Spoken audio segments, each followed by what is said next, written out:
My friends, in the storm of nations, when cannons thunder and earth trembles, when leaders clash and headlines blaze with fear, there is still a song that humanity must remember, the song of courage. Even when the skies rain fire over Chugueve and Kharkiv, the spirit of the people must rise higher than the smoke. War may rattle the ground, but it cannot bury dignity. When bombs fall and the soil shakes beneath trembling feet, when buildings collapse and streets turn into rivers of dust, there is still something that cannot be touched by missiles or drowned by explosions. That something is the dignity of the human soul. You see, dignity is not a garment that can be stripped away, nor is it a treasure that can be stolen by invading hands. It is not built of stone, nor carved into monuments that crumble under fire. Dignity is forged in the silent chambers of the heart. It is an inner flame that refuses to dim no matter how strong the winds of destruction may blow. When a mother clutches her child beneath a fractured roof, when her voice trembles yet still whispers words of comfort, that is dignity. When an old man picks up a broken flag from the rubble, dusts it off, and plants it firmly once more in the ground, that is dignity. When soldiers, weary yet determined, rise from their knees and march again, not for conquest, but for survival, for the promise of their homeland, that is dignity. It does not live in the absence of suffering. It lives in the decision to hold one's head high even in the midst of it. History shows us that empires have risen and fallen, but dignity has always outlived them. Chains could bind the body, but they could not silence the dignity of those who believed in freedom. Occupation could crush cities, but it could not erase the dignity of those who remembered who they were. In Kharkiv, in Chugueve, in every corner where people breathe in the shadow of war, dignity is the invisible shield. It is what keeps men and women from collapsing under despair. It is what gives children the courage to smile even when their eyes have seen too much. There is a kind of strength that no general commands and no arsenal contains. It is the strength of ordinary people who decide that they will not be defined by their wounds. Even if their houses are burned, they will build again. Even if their songs are silenced, they will hum quietly until the music returns. Even if their dreams are delayed, they will hold on to them tightly, refusing to let go. That choice, quiet, unyielding, is dignity. Dignity is not about power. It is about presence. It is standing tall when the world expects you to crawl. It is refusing to surrender the truth of who you are, even when lies are shouted louder. It is the simple, unshakable belief that every life matters, that every voice has meaning, that every soul carries weight. And because dignity is invisible, it cannot be bombed. Because it lives inside, it cannot be conquered. Because it belongs to all, it cannot be stolen. So when the dust settles and silence follows the roar, when the smoke clears and daylight returns, dignity will still be standing. It will rise from the ruins, brush off the ashes, and declare to the world that people may suffer, but they will never be defeated in spirit. For as long as they breathe, they will remember who they are, and no weapon on earth can take that away. Fear may march through villages and cities, but courage walks taller. Fear is loud. It arrives with sirens, with the crack of missiles, with the trembling of windows and the cries of the innocent. It rushes into the hearts of men and women, seeking to paralyze, to make them shrink into the corners of their lives. It feeds on silence. It thrives in shadows. It tells people to surrender before the fight even begins. Yet courage, though it may come quietly at first, stands taller, brighter, and stronger than fear could ever imagine. Courage does not shout, it speaks firmly.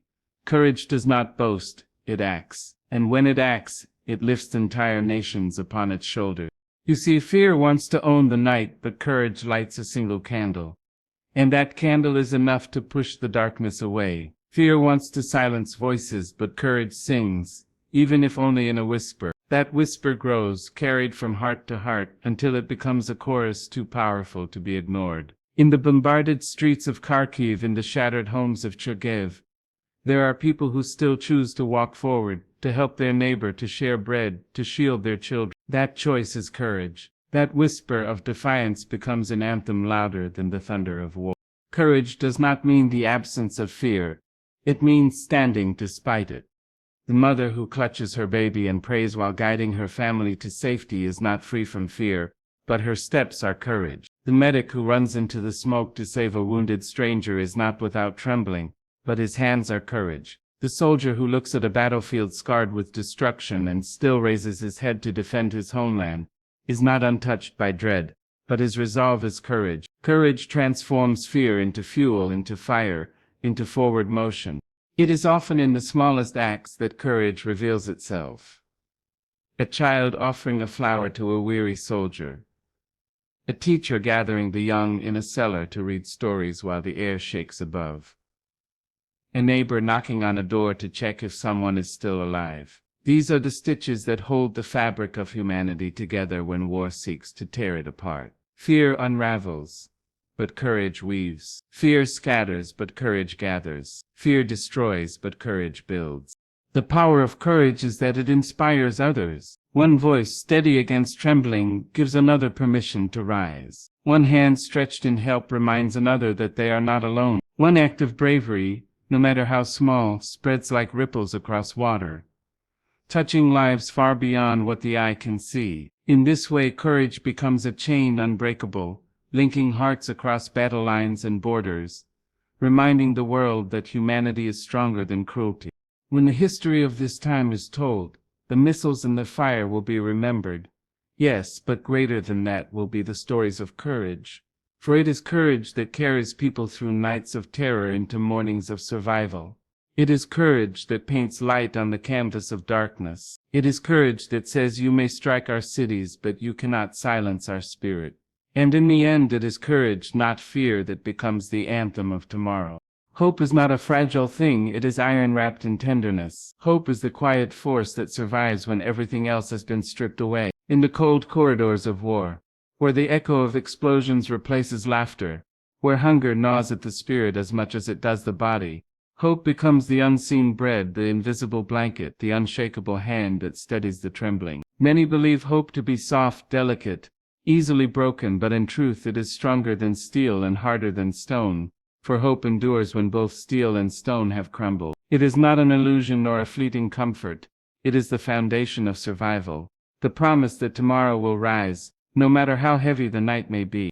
When the skies rain cruelty and families huddle in the shadows of broken walls, hope whispers, "This is not the end." It speaks to the child whose eyes are too young to understand why the ground shakes. It speaks to the soldier who buries his fear beneath duty. It speaks to the mother who watches the flames consume her memories and still tells her children stories of peace. Hope is the bridge between despair and resilience, between tears and triumph. It stitches wounds the eye cannot see, wounds of the heart and spirit, reminding the weary that healing is still possible. Hope is not passive, it is active, alive, and relentless.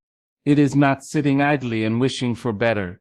It is standing up and believing in better, even when the evidence around you argues against it. In Kharkiv, where streets have been turned into scars, hope is in the volunteers who bring bread to the hungry, who rebuild brick by brick, who plant seeds in the soil of ruin. In Chugueve, where silence has fallen heavy, hope is in the laughter that somehow survives, in the voices that sing softly under candlelight, in the stubborn decision to live as though tomorrow will be kinder.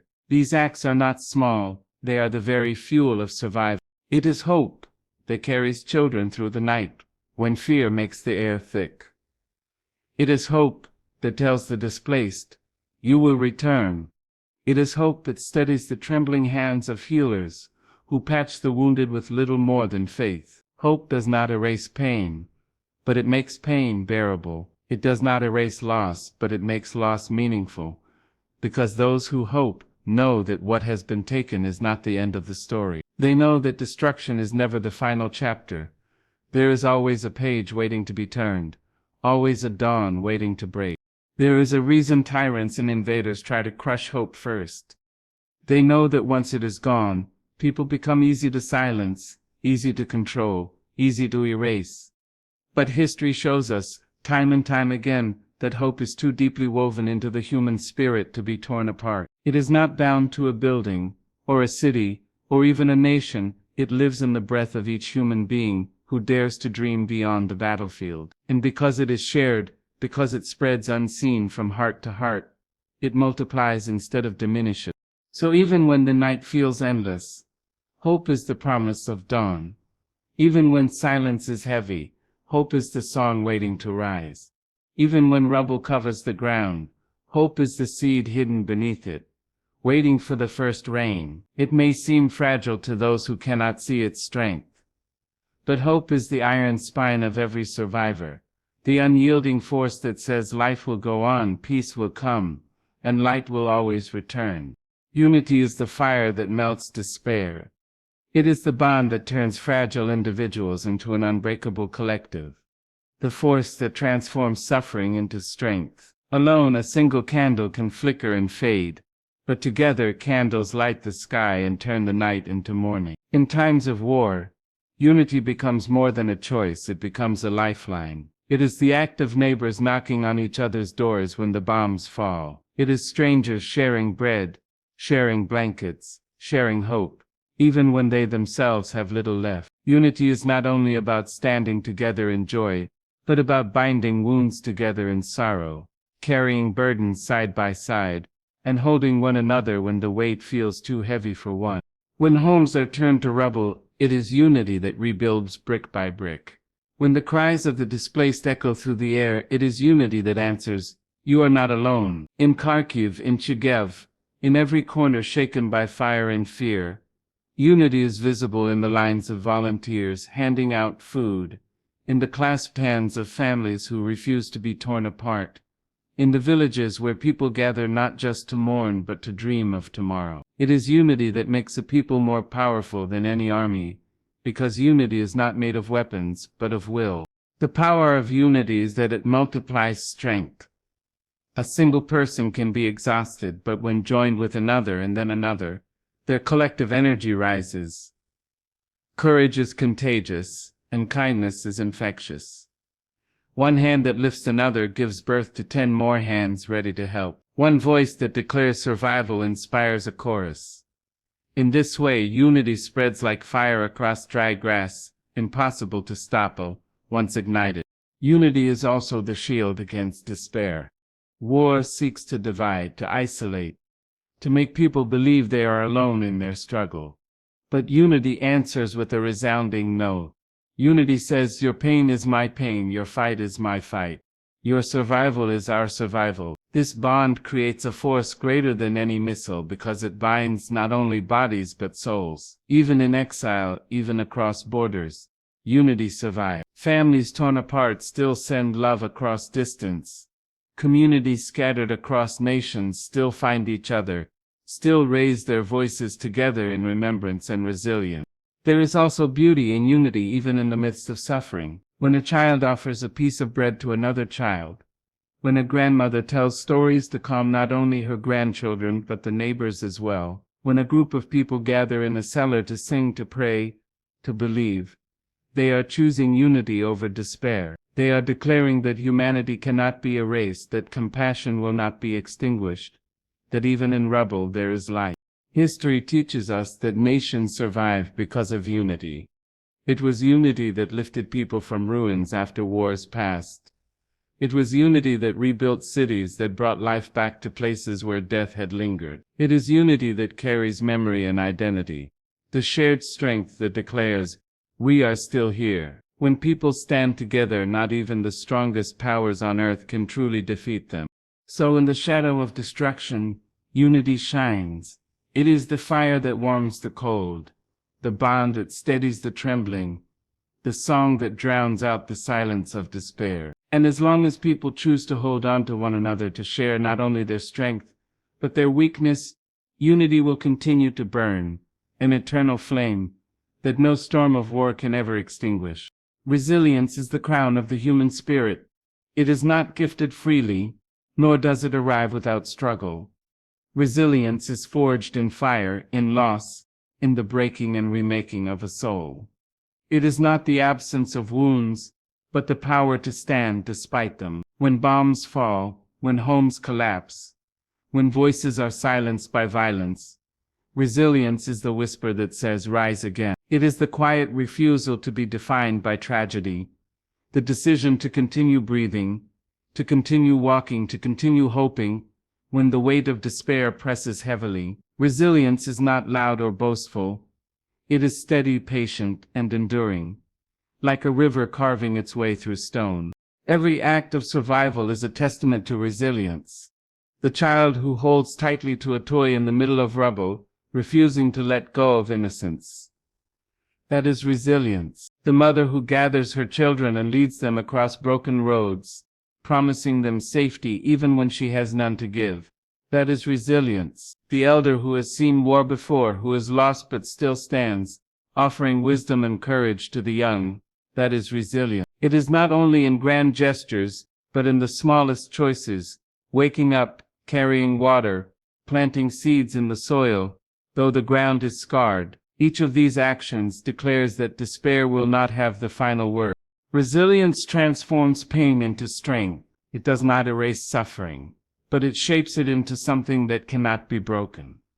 Like steel refined by fire, people hardened by trials emerge not only tougher, but wiser. They learn to adapt, to bend without shattering, to find light in shadows. In Kharkiv, in Chugueve, in every place marked by violence. Resilience is in the people who continue to rebuild walls even when they may fall again, who continue to laugh even when their hearts are heavy, who continue to dream even when the world tries to strip dreams away. The power of resilience is that it inspires. When one person stands tall after being knocked down, others see and remember that they too can rise. Resilience spreads silently, passed from mother to child, from soldier to comrade, from neighbor to neighbor. It becomes a collective force, a tide stronger than destruction, a wind that clears the smoke of despair. It teaches that no matter how many times the world attempts to shatter a people, they will piece themselves together, stronger than before. Resilience is also the promise of renewal. Just as winter cannot last forever, neither can suffering. Resilience carries the knowledge that seasons change, that after darkness comes dawn. It is the faith that ruins can become foundations, that broken ground can grow new life, that silence can one day be filled with song again. This belief does not come easily. It is earned through endurance, through tears, through scars. But once earned, it is unshakable. It is often said that crowns are heavy, and so too is resilience. It weighs on those who carry it, pressing them to endure trials few can imagine. Yet, it is also a crown of honor, proof that the spirit cannot be conquered. It is the mark of survival, the symbol of strength, the unspoken anthem of humanity itself. And as long as people continue to rise, to rebuild, to love even in the ashes, resilience will remain the crown upon their heads, shining brighter than any flame of war, declaring to the world that though suffering comes, the human spirit will always endure.